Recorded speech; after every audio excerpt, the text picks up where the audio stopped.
Okay, so we talked in class about how these right here, these expressions represent function rules, whereas these, the numbers in the parentheses actually represent inputs that you would put into these rules to create their outputs, the corresponding outputs. So we did this in class. We did the first row in class already, so I'm not going to go over that one. And for some classes, we did get to the second row, but yeah, just in case that there was a class that we didn't, I'm just going to go ahead and input them. So negative 2 here is what the x is, the input.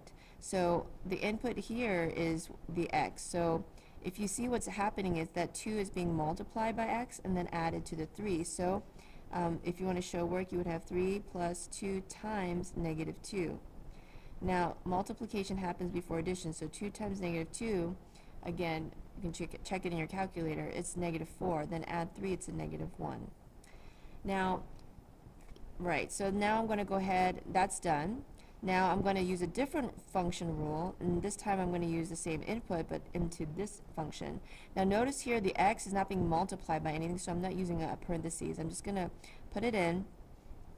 So negative 2 is going to substitute in for the x. When I say substitute, think of it as the x comes out, the negative 2 goes in, and then the rest of it stays the same, minus 5.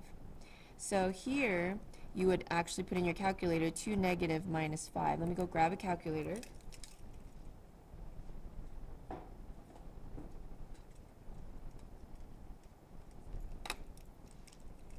So you do 2 negative minus 5, or you can do 2 negative plus a 5 negative. Okay, it still gives you negative 7.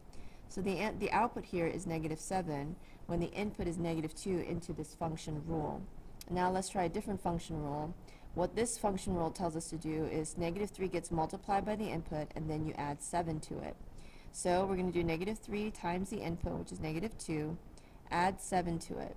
So multiplication happens before adding, so hopefully you know negative 3 times negative 2, but if not, negative 3 times negative 2 is positive 6. Then you're going to add 7 to that, and that is 13.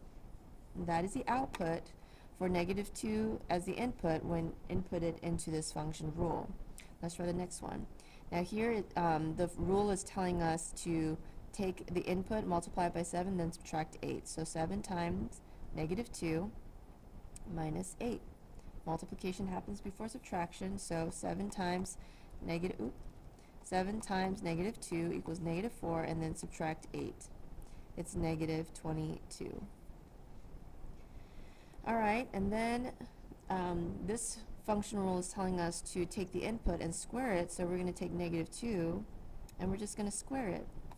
So 2 negative times 2 negative is 4, or 2 negative, and then press this button without pressing the shift, just press it, is positive 4. Hopefully you do that.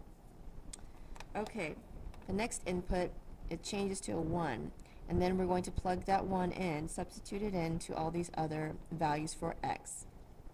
Okay, so 3, I'm still using the same function rule because it's that column, so 3 plus 2 times the input. Well, the input is 1. Okay, multiplication happens first. So 3 plus, or 2 times 1 is 2, plus 3 is 5. Okay, you can even go down the column if you want. I might try that. Let's say I'm sticking with the same rule, but I have a different input. So now I have 3 plus 2 times 5, and, oh, nope, 2 times 3. I don't know, maybe I looked at that. This input is 3. Okay, which equals, multiply first, 2 times 3 is 6, plus 3 is 9. Okay, if I use the same rule, but different input, 2 times 5 instead. So 2 times 5 is 10, plus 3 is 13. Again, you can do all that in the calculator. If you don't want to show your work, I'm okay with that, okay? As long as you've shown some work, the work that we've done in class.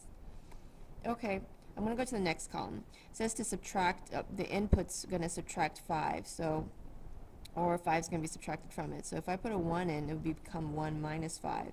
Notice I didn't use parentheses because I'm not multiplying. So 1 minus 5 is negative 4. Or you can say 1 plus negative 5. 1 plus 5 negative is still negative 4. Let's say I go down this way. So now I'm going to use a different input but the same rule. So now 3 goes in for x, and then subtract 5. 3 subtract 5 is 2 negative, or negative 2. Okay, and 5, so now 5 is going to get inputted into that same rule. Well, 5 minus 5 is just 0. Okay, I'm going to move on to the next column.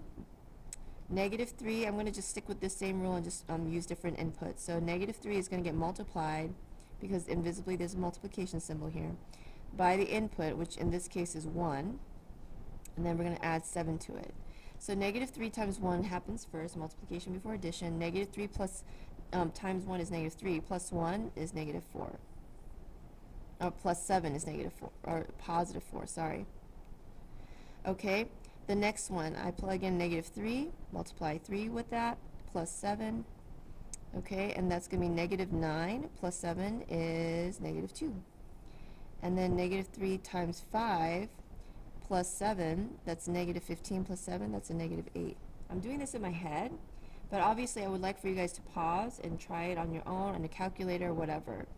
Okay, the next column, 7 gets multiplied by the input, so I'm going to take 7 multiplied by the 1, and then subtract 8. 7 times 1 is 7, minus 8 is negative 1.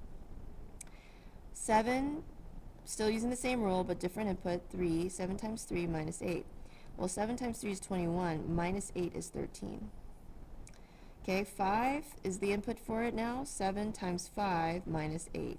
Well, 7 times 5 is 35, minus 8 is 27. And last but not least, we're squaring these. Okay, so 1. 1 gets put in, square it, it's just 1.